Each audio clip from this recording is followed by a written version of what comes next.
Their view of Jesus is, quote, Baha'u'llah affirms the truth of Jesus' divinity. And they claim, quote, the fundamental principles of the religion of Christ are the greatest virtues of humanity. And, quote, Jesus was filled with the Holy Spirit. He came to the world through the power of God, born of the Holy Spirit and of the Blessed Virgin Mary. And which causes Shoghi Effendi to state, in this matter we are in entire agreement with the most Orthodox Church views. So in other words, they believe in Christ's virgin birth and in his divinity, that he came to the world through the Holy Spirit. I really dislike reading this quote. But anyhow, Abdul-Baha states, Christ says, the Father is in the Son, and the Son is in the Father. Was Christ within God or God within Christ? No, in the name of God. On the contrary, this is an intellectual state which is expressed in a sensible figure. Now first, I'll just point out, intellectual state which is expressed in a sensible figure. He's just saying it's symbolic. But what did Jesus actually say? He said, quote, believe me when I say that I am in the Father and the Father is in me, John 14. So Jesus says, believe me. And Abdul-Baha says, no, in the name of God, mind you, on the contrary. And the Baha'i teach that, quote, the revelation of Jesus was for his own dispensation, that of the Son, and now is no longer the point of guidance to the world. Baha'is must be severed from all and everything that is past, things both good and bad, everything. And they referred to a myriad of messengers, each as great as Jesus. Now, you saw that they claimed to believe in his divinity, right? What do they mean by his divinity? Here's what they mean. Quote, were any of the all-embracing manifestations of God to declare, I am God, he verily speaketh the truth. For they are all but one person, one soul, one spirit, one being, one revelation. They are all the manifestations of the beginning and the end, the first and the last. Okay, so yes, we believe in Christ's divinity. But likewise with all of the manifestations of God. And we already saw that they don't believe that these are God in the flesh. And they also teach, quote, in all the revealed world religions, the coming of the kingdom is identified with the appearance of a supreme world redeemer. This outstanding pledge has never been taken up by any of the great prophets until the 19th century, when Baha'u'llah announced that this was indeed the last day, the day of judgment. And again, note the plural language in this next quote, quote, prophets and saviors, the divine manifestations, the burden of our sin was upon him, was true of each of them. Each was the way, the truth, and the life to his followers. So see, they just take any claim of uniqueness and they apply it to all the manifestations. Anything that would seem to make Jesus unique in any way, it's just ungrammatically, uncontextually, unreasonably changed. It says the burden of our sins was upon him, singular. Well, it was true of each of them. So let's look at the text of Scripture to see what Jesus was claiming here. Jesus answered, I am the way. No, let me read it this way. Jesus said, I am the way and the truth and the life. No one comes to the Father except through me, John 14. Quote, Jesus Christ of Nazareth, whom you crucified, whom God raised from the dead, by him this man stands behind you, before you whole. This is the stone which was rejected by the builders, which has become the chief cornerstone. Nor is there salvation in any other, for there is no other name under heaven given amongst men by which we must be saved. Acts 4. And note how specific that is being. It's not just Jesus, it's Jesus the Christ. Not just Jesus the Christ, but Jesus Christ of Nazareth. Not just Jesus the Christ of Nazareth, but the one whom you crucified. Not just Jesus the Christ of Nazareth who you crucified, but the one whom God raised from the dead, and so on. I mean, it's just so specific. Quote, and this is the testimony, God has given us eternal life, and this life is in his Son. He who has the Son has life. He who does not have the Son does not have life. And quote, Jesus lives forever. He has a permanent priesthood. Therefore, he is able to save completely those who come to God through him because he always lives to intercede for them. Hebrews 7. And quote, since we have now been justified by his blood, how much more shall we be reconciled? Or how much more shall we be saved from God's wrath through him?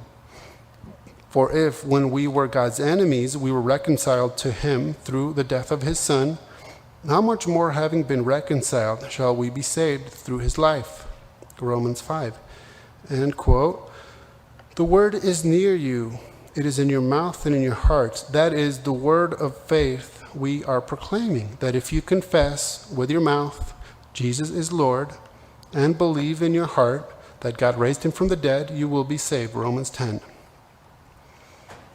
Let me show you another video clip here. But you have to understand that from the Baha'i point of view, they would just point out that they believe Baha'u'llah is Christ. So therefore, yeah, we accept all those texts of scriptures. They're talking about Christ, who later came back and took the name Baha'u'llah. Okay. Know thou that when the Son of Man yielded up his breath to God, the whole creation wept with a great weeping. By sacrificing himself, however, a fresh capacity was infused into all created things. Its evidences, as witnessed in all the peoples of the earth, are now manifest before thee. The deepest wisdom which the sages have uttered, the profoundest learning which any mind hath unfolded, the arts which the ablest hands have produced, the influence exerted by the most potent of rulers are but manifestations of the quickening power released by his transcendent, his all-pervasive and resplendent spirit. This affirmation of the power of the sacrifice of the Christ is never denied in the Baha'i teachings, and in fact, Baha'u'llah goes further and says that the sacrifice which he himself made by spending 40 years of his life imprisonment as in consequence of the Turks and the Persians who put him there, is another way in which that same great spirit has been released into the world. Okay. Another way. You see that? In other words, when Christ returned, he again suffered for our sins. See? It was another way. You heard of the execution of the Baha'i being referred to as a second Calvary. Now, if you need a second Calvary, I guess the first one wasn't good enough.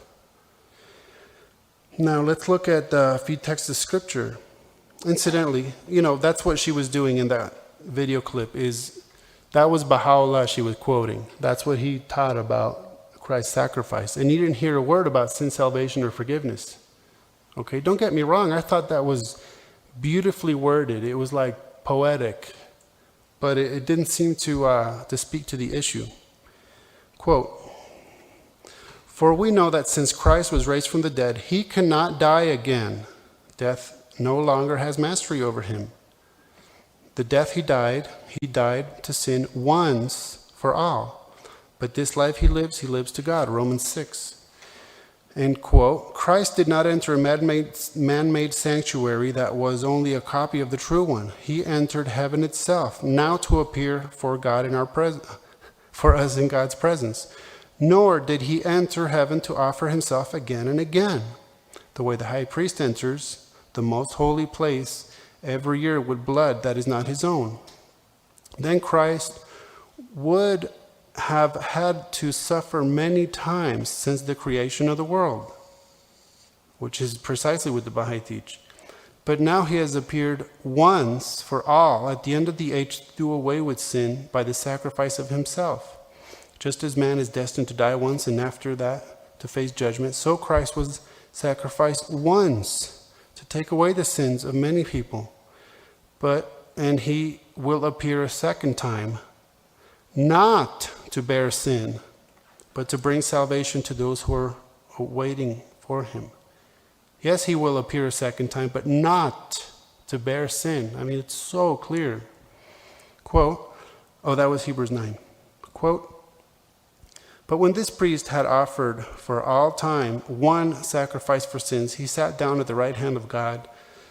Since that time he waits for his enemies to be made his footstool, because by one sacrifice he has made perfect forever those who are being made holy. And where these have been forgiven, there is no longer any sacrifice for sin, Hebrews 10. I mean, complete contradictions to the Baha'i concept. Regarding Christ's sacrifice on the cross, one Baha'i author stated, the explanation made by the churches concerning this subject is in reality superstition. And Abdu'l-Baha states, in the Gospels it is written that at the martyrdom of Christ, darkness prevailed, and the earth quaked, and the veil of the temple was rent in twain from top to bottom, and the dead came forth from their graves. If these events had happened, they would indeed have been awesome, and would certainly have been recorded in the history of the times. They would have become a cause of much troubling of heart. Either the soldiers would have taken down Christ from the cross, or they would have fled. These events are not recorded in any history. Therefore, it is evident that they ought not to be taken literally, but as having an inner significance. Now, we could probably spend an entire hour just dealing with that.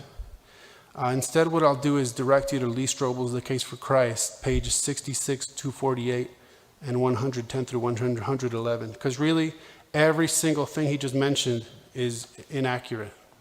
And there's a solid response to each. Archaeological evidence, there's the darkness prevailing over the land is written in the history of the times. I mean, every bit of it, every bit of it. What are those pages again? 66, 248, and 110, 111 in The Case for Christ. Yeah, Lee Strobel. Moreover, they teach Jesus was born of a virgin and was the spiritual son, not the physical son of God.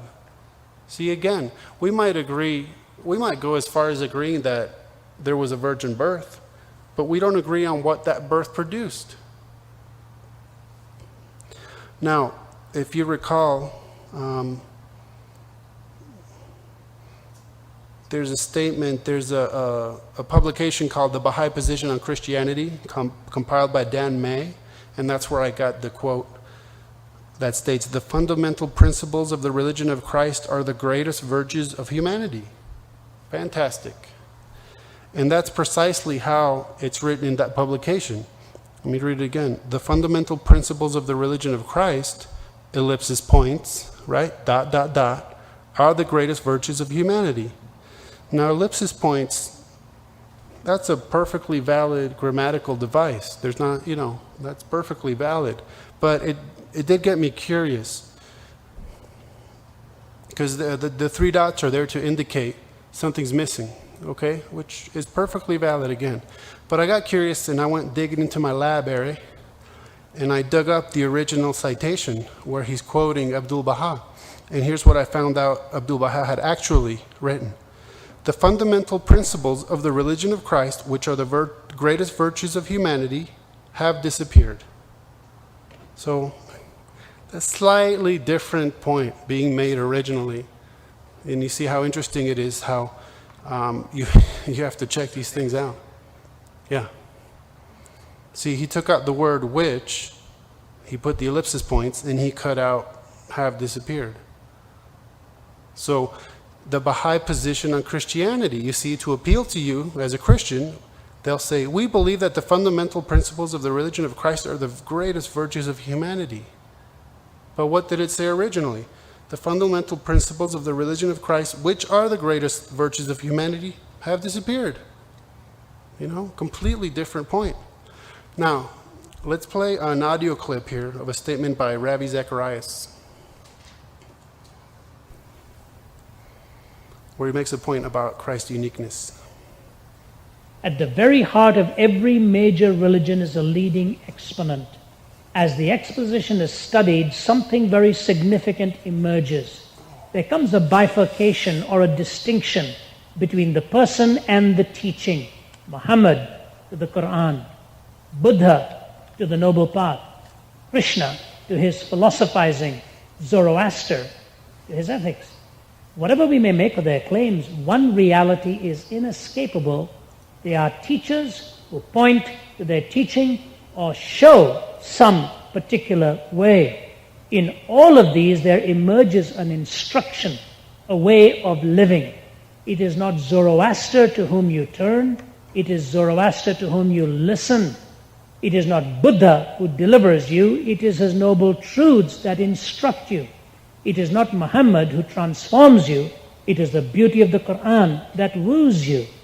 By contrast, Jesus did not only teach or expound his message, he was identical with his message. In him, say the scriptures, dwelt the fullness of the Godhead bodily. He did not just proclaim the truth, he said, I am the truth. He did not just show a way, he said, I am the way.